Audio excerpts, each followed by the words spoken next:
So in this video, we're going to be talking about significant figures. In a science lab, whenever we do any kind of lab experiment or we're testing for something, there are always errors associated with the work that scientists do. And it's not just because of human error. There are errors associated with every single measuring device that is used in a laboratory. So because of this, whenever we are making statements based off of our data, we have to account for all of the errors that might be associated with using that lab equipment. So in science, we have special ways to round to account for this. So that's what we're going to talk about today. Basically, how to round appropriately. So what is a significant figure or significant number? Well, if we look at these numbers, we have 1, 1.0, 1.00, 1.000, and 1.00000. All of these numbers are 1, but they are different. They're different because they have different numbers of significant figures. So a significant figure basically is a digit that's in a number or a measurement that tells you basically how precise that measurement is. So this number right here is actually very precise. So we're going to get to the rules in just a minute on how you figure out if a number is significant. So just like I said, in every measurement there are significant figures, and the number of significant figures basically indicates how precise it is. So when we do our calculations at the end, after we've done our experiment, our answer or the result that we report cannot be more precise than what you originally started with. So your answer actually needs to indicate how precise your measurements were. All right, so to tell if a number is significant or not, you're going to use these two rules. You're going to look at the number, and then you're going to count all of the numbers in that measurement except leading zeros. And leading zeros are the zeros that are located in front of a number. So right here, this 0.0025, those are leading zeros because they are in front of the actual numbers right here. So another example of this would be if I have, let's say, 0.03. These two numbers right here are leading zeros, so I would actually not count them as significant. And I'm not going to count them as significant for rounding purposes. So a non-example of a leading zero would be like this. Okay? Now, since this 1 is here, these two zeros are not going to be leading zeros. So since these two are all in front of the number, these are leading zeros. But this 1 being here or any other number being here would tell me that these are not going to be leading zeros. There are zeros in between. Now the other types of numbers that you're not going to count are trailing zeros without a decimal. So trailing zeros are going to be zeros at the end of the number. So right here we have 2,500. These are zeros at the end of the number, and since there's not a decimal, we do not count them as significant. So right here I actually only have 2 significant numbers as concerned or that are concerned with rounding. So right here, if I put a decimal right there, then they would become significant and I would count them. So these are trailing zeros, they're at the end. Another example, let's see, I have 2, like all these zeros right here. Because these are trailing zeros without a decimal, because they're all at the end of the number, I would not count them as significant. Now, if I decided to put a 1 right here, they would be considered significant. If I also had a decimal point right there, they would be considered significant. Okay, so those are the numbers you're going to count every single digit except for leading zeros, which are the zeros in the front, and then also trailing zeros without a decimal point.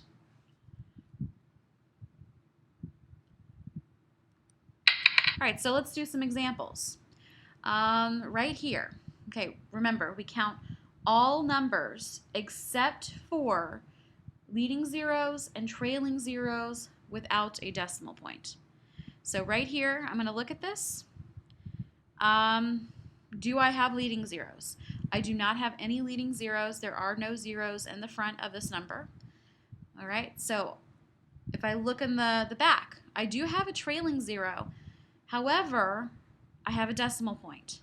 Since I have a decimal point here, I would count this as significant.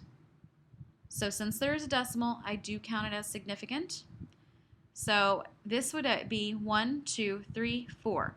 It has 4 significant numbers as far as rounding purposes are concerned. All right, so now I'm going to look at the second number, 402. So first of all, I'm looking for leading zeros. I don't have any leading zeros. There are no zeros in the front of this number. And if I'm looking for trailing zeros, there are no trailing zeros. There is a 0, but it's in between 2 other non-zero numbers. So I count every single number as significant. 1, 2, 3. It has 3 significant figures. All right, so now I'm going to look at this number, 5,280. So first of all, I'm going to look for leading zeros. There are no zeros in the front of this number.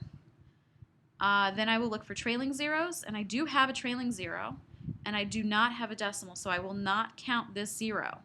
So I'll count everything except for that one. It's 1, 2, 3.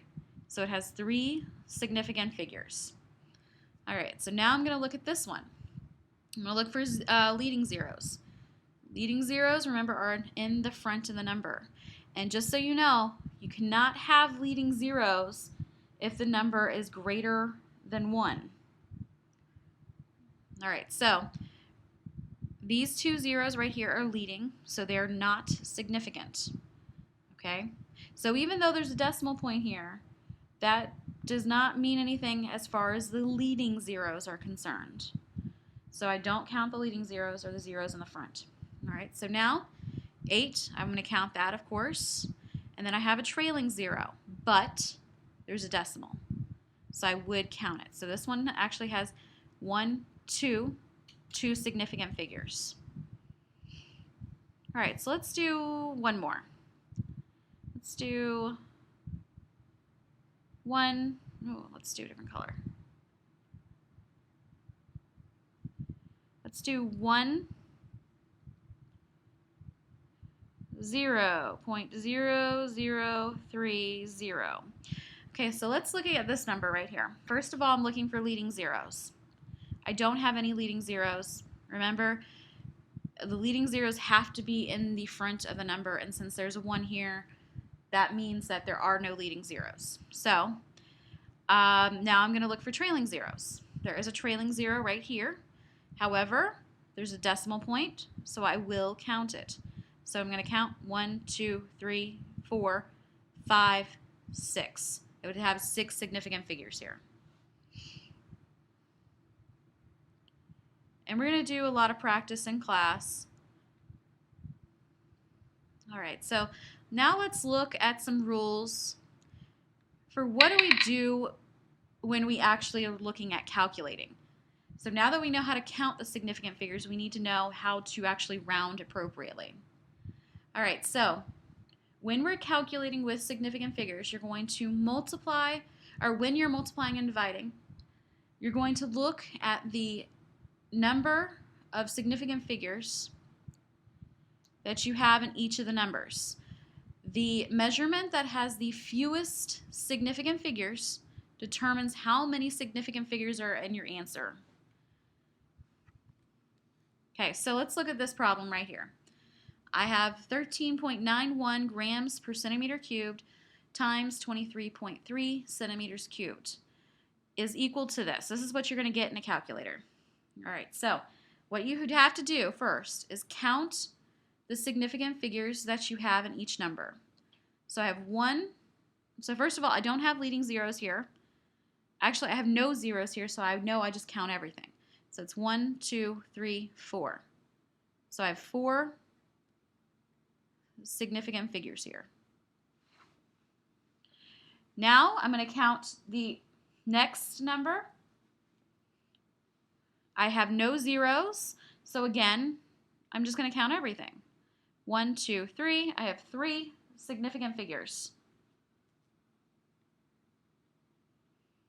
All right, so now when I'm rounding, I know that my answer has to have the lowest number of significant figures. So I have 4 and 3. My answer needs to have 3.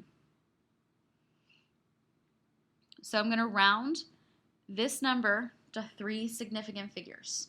So what I'm going to do is I'm going to count to the third significant number, and then I'm going to decide if I need to round that number up or does it stay the same. Okay, so now I'm going to count 1, 2, 3. This is the third significant number. So now I'm going to look behind it.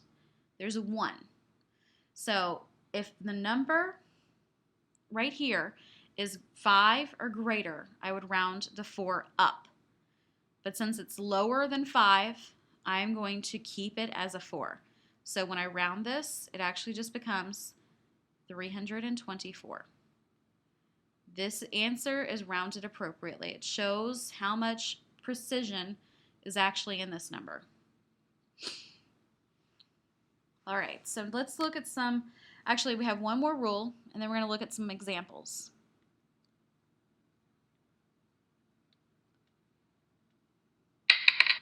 All right, so adding and subtracting is a little bit different. The good news is that we don't add and subtract a lot. We actually multiply and divide a lot more than we do the adding and subtracting. But when you add or subtract, you are going to actually look at the number of decimal places that you have. So you're going to count the number of decimal places you have in each of your numbers. The lowest number of decimal places determines the place of the last significant figure in the answer. So basically, if you have 3 decimal places in one number and 2 in the other, you want to round to 2 decimal places because that's the lowest number of decimal places that you have. All right, so here's a problem. So again, since we're adding here, we're going to look at the number of decimal places here. So right here, I have 2 decimal places. Right here, I have 1 decimal place. So the lowest number of decimal places here is 1. So I need to round this number to just one decimal place.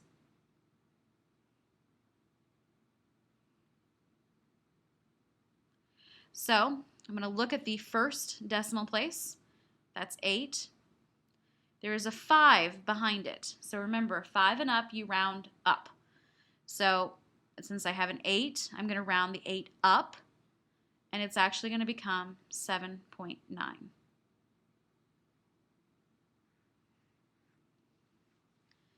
All right, so when you multiply and divide, you're looking at the lowest number of sig figs. When you add and subtract, you're looking at the lowest number of decimal places. All right, so let's look.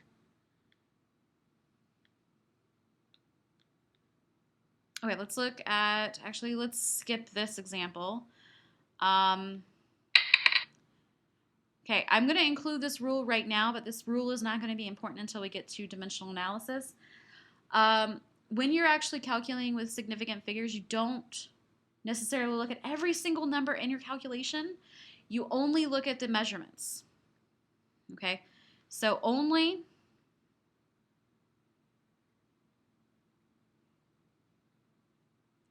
look at your measurements.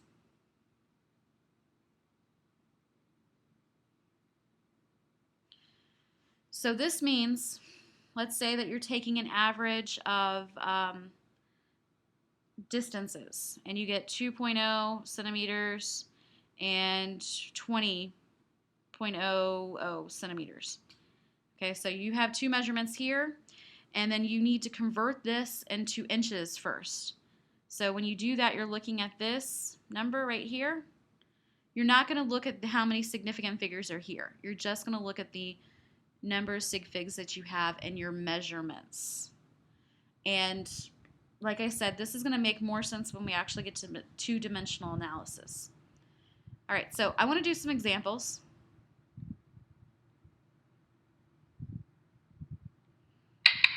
Okay, so we have another problem right here. We're actually dividing here. So in that rule, we need to look at the least number of decimal places. Okay, so when I plug this in the calculator, this is what I get. So let's count how many sig figs I have. Let's see, 1, 2, 3, and this is a trailing 0, but there's a decimal point, so I'm going to count this as 4 significant figures. So there are no zeros here, so everything's significant, so it's 2. So when I round this answer, I need to have only 2 significant figures. So I'm going to go to the second significant figure. This is the first. This will be the second. So there's a 9 behind the 3. So this would round up. It would round to a 2.4.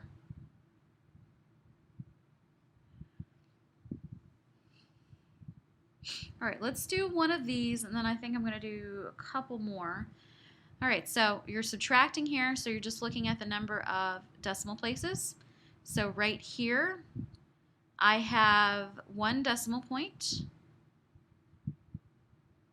Actually,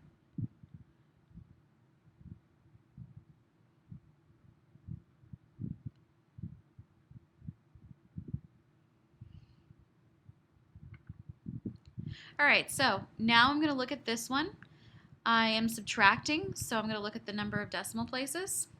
So right here I have 1 decimal place. Here I have 2. So when I go to my answer, I go to my first decimal place.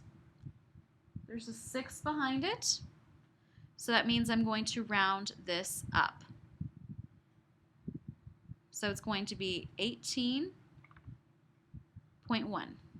grams. All right, so let's do a few more examples.